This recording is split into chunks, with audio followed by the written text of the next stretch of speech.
Hi guys, and welcome back to Used and Reviewed. Today we're going to be looking at a game that's just come out on the PS Store here in the UK. It's available for this very small and reasonable price of £0. It's free. That is Treasures of Montezuma. Now this game has been available on the PC, Android and iOS for a while, so it only seems natural that a port would come over to the Vita at some point. Anyone familiar with Bedazzled, Bejeweled, any of that type of game will be familiar with this and can quite easily get into it. It's a game where you've got a number of objects and you need to line them up in 3s, 4s and 5s. So without further ado, let's have a look at the game.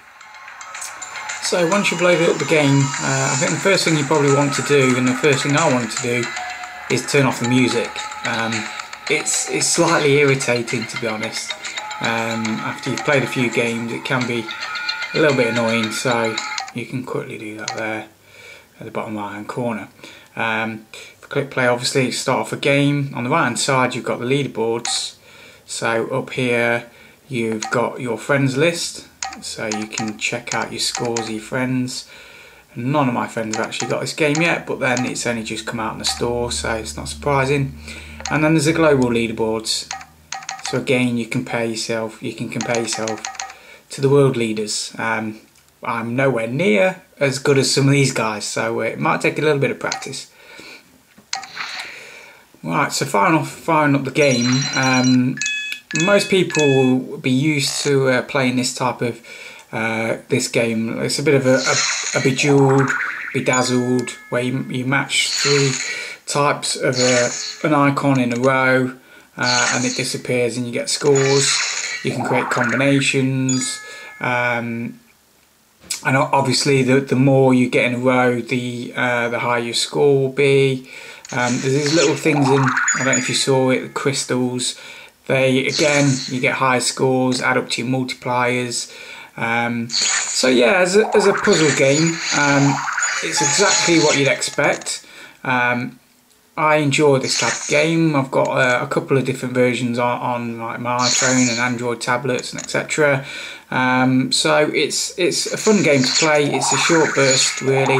The games are a minute each. Looking at it, so you've got to try and get your high score in a minute, and then you can compare yourself with your friends and anyone online really. And there you go, time's up. So quick review really. For free, I would recommend downloading this if you've got the space on your memory card. I think it was about 80-90 megabyte in size, so not too big, which is great. The only issue I have at the moment is with the lives. As you can see, there are 5 lives in total. I've used 2 of them up. Now I'll show you in a second, but essentially when you run out of lives you have to pay for more lives, otherwise you have to wait for a little bit of time before the lives get replenished and you can play the game again.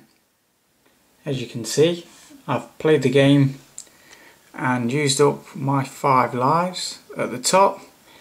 If I then try and play now, you'll be told that you're out of lives. You can either wait or you can refill them now. If I were to click refill now, it would load up the PlayStation Store and you would be asked to pay, I think it's 79 pence in the UK to gain another 5 lives.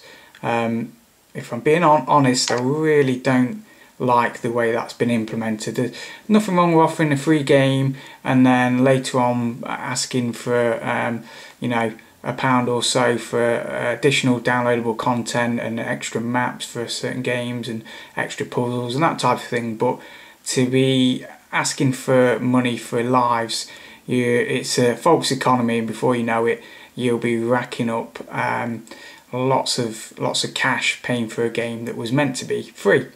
So my word of advice is hold out, wait. You can obviously turn the game off. If you restart the game you won't necessarily have the 5 lives available, so it is linked into a time limit, and that's my advice, to be honest. Again, thanks for watching. This has been Used and Reviewed. Please rate, comment and subscribe.